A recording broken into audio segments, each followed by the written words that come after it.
Lamin Kamar at the age of 21 is already one of the most complete central midfielders around. He's able to control the tempo of play, break lines with disguised passing, whilst also being highly effective when it comes to ground coverage, breaking up opposition attacks, and winning the ball back high up the pitch. He's not just good, he's on the verge of developing into an elite level player. But what makes Kamar so intriguing isn't one standout skill, but a rare blend of attributes that seem to be tailor-made for Ruben Amorim's 3-4-3 at Manchester United. His ability to influence the game in almost every phase of play could solve issues that United struggled with not just last season, but have done for years. And so in this video we're going to be answering 3 key questions. Firstly, why would Kamar's press resistance and disguised passing be so valuable to United in the build-up phase and during settled possession in the middle third? Secondly, how does his speed across the ground and defensive capabilities elevate United's midfield double pivot from a defensive point of view? And thirdly, how does he rank in terms of current and potential ability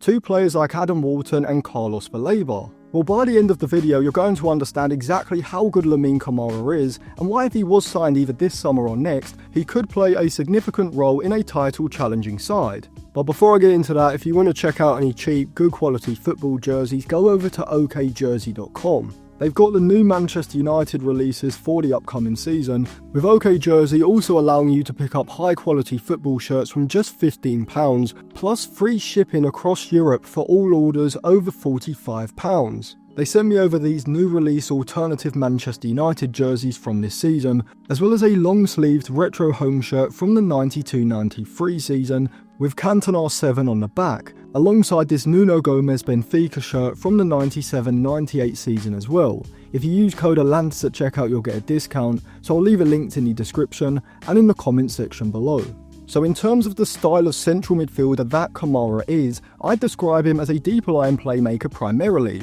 but really he could be seen as a hybrid with that as well as a ball winner as well, being highly effective in the build-up phase and middle third when it comes to his ability to progress the ball forward, but also in the final third or even from deeper positions in the middle third. You'd have to consider him an outlier when compared to other central midfielders in terms of his chance creating ability, and we can see this clearly from this graph comparing all midfielders from the top 5 leagues last season, plotting expected assists against progressive actions per 90, where Kamar doesn't just rank above the chasing pack, but his expected assist rate is on the same level as more advanced central playmakers such as Bruno Fernandes, Martin Odegaard and James Maddison, which is incredibly impressive considering Lamin Kamar is more of a deeper lying central midfielder. Out of possession, Kamar provides a high level of athleticism, aggression and speed across the ground, which is essential for Amorim's defensive system, particularly when pressing high up the pitch. See, in pressing situations, because United have a man less in the midfield and forward lines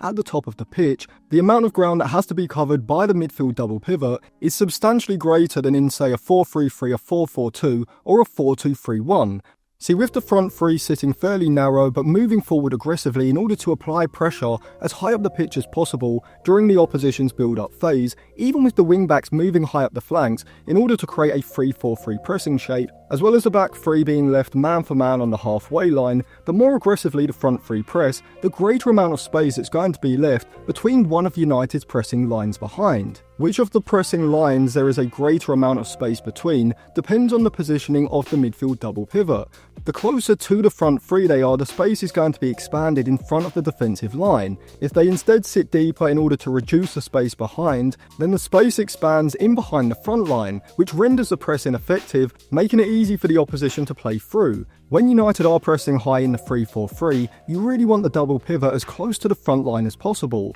in close proximity in order to man-to-man press the opposition's central midfielders as soon as they receive the ball. And so this means that the central midfielder's speed across shorter distances is so important, and Lamin Kamar is going to be quicker over say 10 to 15 yards than the likes of Casemiro, Mainu or Bruno Fernandes, meaning that he doesn't have to sit as high initially to press, and when he makes his move, he's going to be a second or two quicker when applying pressure to the player, and that can be the difference between the opposition's midfielder being able to receive the ball, turn and play forward, or being unable to turn because the pressure is applied immediately on their first touch. See, whilst Ugarte may have the edge on Kamar in terms of anticipation and acceleration when pushing up vertically to apply pressure, Kamar is the quicker of the two over longer distances, making him better on the recovery when the opposition do manage to play around or through United's press or counter quickly after a turnover. he's able to eat up the ground efficiently before then engaging the player running with the ball and either look to jockey him in order to stifle progression of the ball and slow up the attack, or use his physicality and tackling to break the attack up completely. However, it's in possession where Kamar shows one of his standout traits, and that's his ability to disguise his passes, shaping like he's going to play the pass on the outside of a player before at the last second closing his hips on the ball and threading it on his inside. And this makes it incredibly hard for opposition players to anticipate and intercept his passes, which is tailor-made for Ruben Amorim's ball progression strategy in the middle third, with it being highly focused on playing through the centre of the pitch. In the build-up phase, as I've said consistently for the last few months, United at the moment do seem over-reliant on building out through wider areas, which can be effective as we have seen in pre-season, particularly on the right side, with Ahmad being able to use his left foot to play those curling longer passes into one of the front three, bypassing both the United and the opposition midfield line to then allow one of the front three to link the play. However, the issue is that these longer, more direct passes do have a lower probability of success just naturally compared to shorter passes along the floor, and so over the course of a full match, the more reliant United are on missing out the midfield double pivot in the build-up phase and going direct into the front three, the greater amount of turnovers there are likely to be, making it hard for United to sustain the type of control that you would imagine that Amorim wants in possession. Therefore, the solution is to become less dependent on these direct passes from out wide and become more effective at playing through the centre of the press in the build-up phase. Now, whilst I do think that the issues stem from Amorim's ball progression strategy and build-up not being as intentional with playing through the centre as it needs to be, combined with the movement of the midfield double pivot needing to be a lot more effective at opening up passing lanes, the lack of press resistance with their back to go under pressure from the likes of Agate and also Casemiro at times certainly does inhibit the side's ability to play through the centre of pressure, and Lamin Kamar is vastly superior to players like Agate and Casemiro in the build-up phase when receiving the ball under pressure with his back to goal, having the composure, awareness and technical ability to immediately get the ball under control with his first touch and then play out of pressure efficiently, rather than taking unnecessary touches, inviting pressure and potentially leading to a turnover in a dangerous position. Kamar is very press resistant, having the fluidity to shape like he's going to go one way, entice the pressure on that side and then turn the other, wrong footing his marker and leaving them off balanced. He can also play subtle passes around the corner in order to progress the ball beyond the press, in situations where other players may take the safer option of going wide or backwards. And so this is why in deeper central build-up areas, having Kamara rather than a centre-back or one of Agate or Casemiro stationed on the edge of the box would improve United's ability to play short passing combinations through the centre of the high press, which in turn will force the opposition to then have to adapt, reduce the width of their pressing shape in order to become more horizontally compact, which as a result would then open up space on the flanks for the wing-backs, which Kamara can then exploit with his long passing ability using switches of play from deeper areas. Now higher up the pitch in the middle third, he can also orchestrate the tempo of play, sitting in the rest defence in a deeper position, with him having a very good understanding of when he needs to keep his passes simple in order to keep possession circulating, and when he needs to inject pace into play with incisive passes threaded between the lines or via long switches of play. Kamara specialises when it comes to creating and progressing the ball from deep, via these disguised incisive passes between the lines, defence splitting through balls, as well as longer floated or driven passes from in front of the opposition's midfield line, progressing the ball over the top of the back line, looking to release runners in behind. From deeper areas in possession, he's a significant ball progressing asset, but primarily doing so via his passes rather than his carries. As well as he does have the ability to carry the ball into space, at the moment he doesn't seem as decisive and so the volume isn't quite there in his game, with him also not having the same sort of explosive pace or robust power to dominate physical duels on the run and carry the ball into open space like an Edison or Thuram, and this is reflected statistically as I'm going to show you in just a minute. Instead, it's Kamara's passing game that truly elevates him above other young central midfielders, and also makes him closer stylistically to someone like Adam Wharton than to a Carlos Baleba, and his metrics from last season also show a highly progressive and creative central midfielder.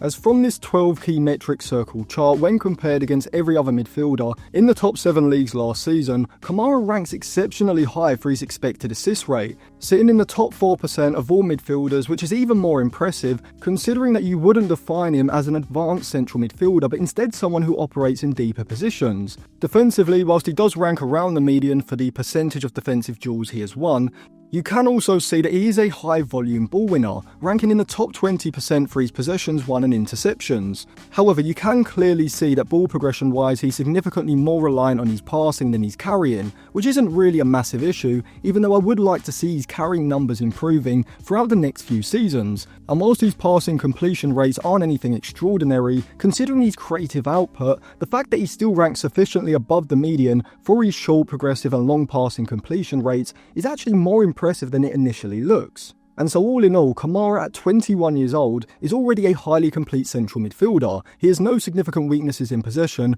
he has the speed across short and longer distances to be sufficiently effective in the press, but also on the recovery, and he also has the awareness to manage transitions from a deeper role, both in and out of possession. And so factoring all of that in, I think Kamara has to be considered on the top shelf of young central midfield talents. His skill set would allow him to function effectively in the 3-4-3 double pivot, in other double pivot systems, or even playing deeper as a single pivot at the base of the midfield, playing a more creative regista role, or even a more conservative anchorman or halfback role, depending on the creative responsibility that he has in comparison to the other players around him in the system. Now this summer I would value him at between 35 to 40 million pounds, but next summer I could see that rising to between 50 to 60. Current and potential ability wise, I think he's a level below Wharton and Belabor, which considering that I would rate those two as generational, probably in the top 5 or 6 talents when it comes to the central midfield area, still means that I regard Kamara as bordering on the elite level already, with the potential to progress to that level within the next 2 to 4 years.